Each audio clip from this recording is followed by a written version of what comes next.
moved from one place to other place. You just move from one grade to another grade as well.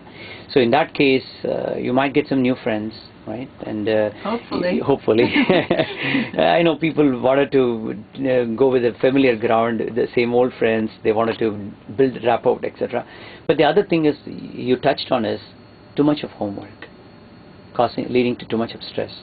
So do you have any tips on how to handle? Well, I do a lot of parent education events, and parents also are saying that my children have too much homework, and it's impacting the family life negatively because they don't want to go anywhere on weekends to visit relatives because they say, Mommy, Daddy, I can't leave. I have all this homework. You can't take me away. I'll be too far behind. And so, or they can't sit and relax with the parents during dinner. It's always a rush to get back to the homework. And so parents feel it. And what I suggested to the group of parents I was talking to a couple of weeks ago was that they talk to the school. The kids have no power to influence the amount of homework the teachers give. But I think if all the parents are feeling this is too much, and they went and talked. I mean, that's what the Parent-Teacher Association is about. It's a liaison between parents and teachers. The school should offer an opportunity for parents to communicate and to be responsive to parents' needs. If it's not good for the family, it's not good for the child. If it's not good for the child, they can't excel academically. Too much stress. That's true. So attending this Parent-Teacher Association meeting to voice your opinion and get some feedback. Yes, and you will probably find that you're not the only one who's thinking that your kids are spending too much time doing homework. There were some parents there who were actually saying that their kids were up until 12 and 1 o'clock. Yeah, that's right. And then get up at 6 to get ready for school. That's, you know, most teenagers need 9 to 9.5 hours of sleep a night. And you can't just catch up on the weekends. Right. You can't function. Yeah, I mean, how about time for the games and other things? I don't get to play all that. That's right. And, you know, some parents think, okay, well, you'll have time to play, I don't know, sometime. But you're a student now, and 100% of your time should be spent working.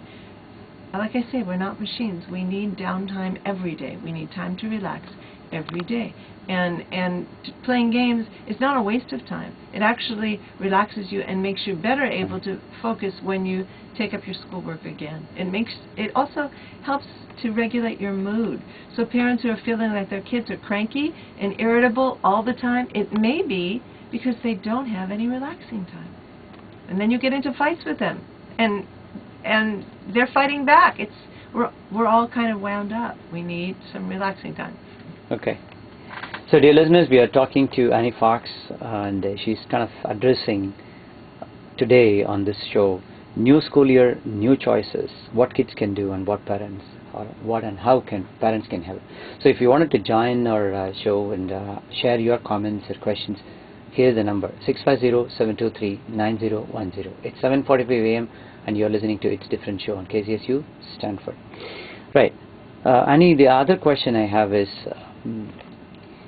you kind of mentioned it in your earlier books as well, on the bullying, getting bullied and things like that. Basically, it kind of common things that is occurring, whether it's a new school or old school, but you are a junior to some senior guys in the school. So some pointers, some tips.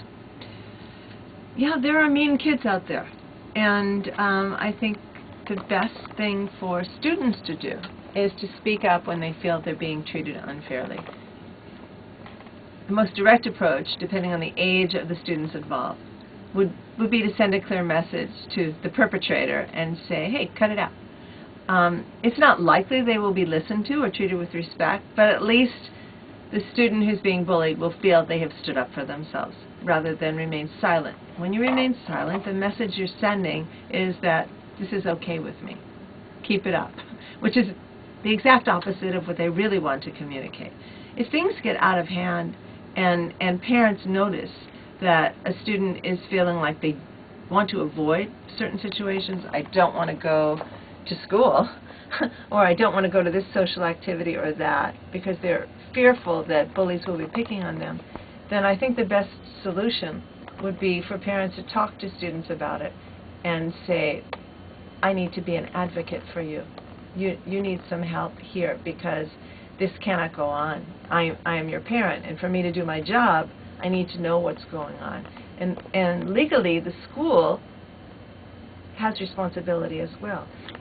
So they can reach out to the school principal or in the school office and get some help as yes, well, right? And most schools have counselors Right. that deal with this kind of thing. And I wish I could say that schools are 100% responsive all the time when they get these kind of complaints Right. from students. I wish I could say that.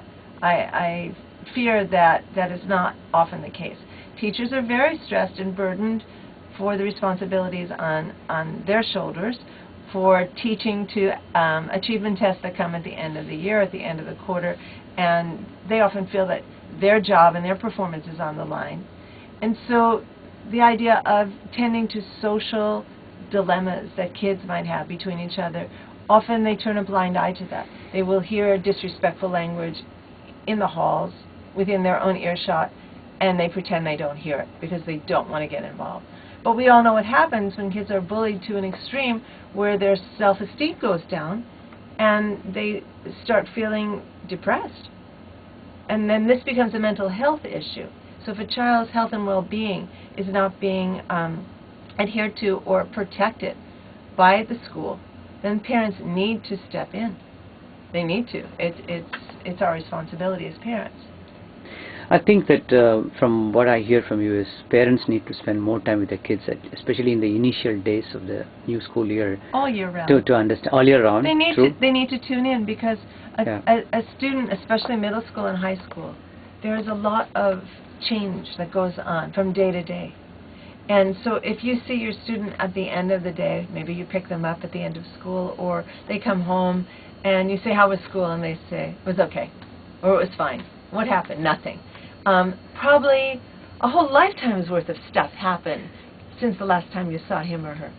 And it happens so quickly that it's hard to even document it. So if you take time regularly to check in with your child, casually, not like, tell me everything that's happened, but in a more casual, friendly, conversational way, you're more likely to get snapshots of what's happened. Yeah. It's kind of interesting you mentioned, because my friend, his name is Srini, I ought to give this to him. He was saying, I don't get time to spend with my first daughter, but at least with my son, I'm trying to catch up. So this is how I do it. I make it a point to spend time with my kid. I ask these questions. It's like a template everybody can use. You know what I mean? Like, what was the happiest moment in today's school? What you liked it the most? What you didn't like? What you think it could have been done better? Something like that. It can apply to any age groups, and he feels that it's kind of like probing questions, open-ended questions, not a closed-ended. Did you like the school? Yes or no? It's open question, yeah. Right? So he says it kind of helps him at least once a while. He checks, not every day. It'll be boring, right? Yeah. So just once a while he kind of spends some time and then checks things like that. These are wonderful questions, and I would give this advice to your friend, that he should not give up on his relationship with his daughter. It's never too late to connect with a child. Don't assume because she's got interest in her friends and seems to want to spend more time with her friends. Yeah, it's more like that. It's more like, they're busy, kids are busy, like you said, homework, and we are busy at our work. By the time when we are free, they are not. So it's kind of finding time to sit together. It's worth the effort to Why find. It applies to me as well. There are more Srinis and Shris out there listening, and everybody has got a similar problem, because our career goal and progress in our life. And with the kids, we say, okay, as long as you guys are doing fine, we are fine. But the kids should be your number one priority. Exactly. And if you can make time for meetings with colleagues, then you should be able to make time for meetings with your kids. Exactly. So that's a key takeaway. I'm sure folks who are listening out there, if they can call in and tell us and how they handle the time management and how they spend time with the kids, that'll be awesome. 650-723-9010. Yes,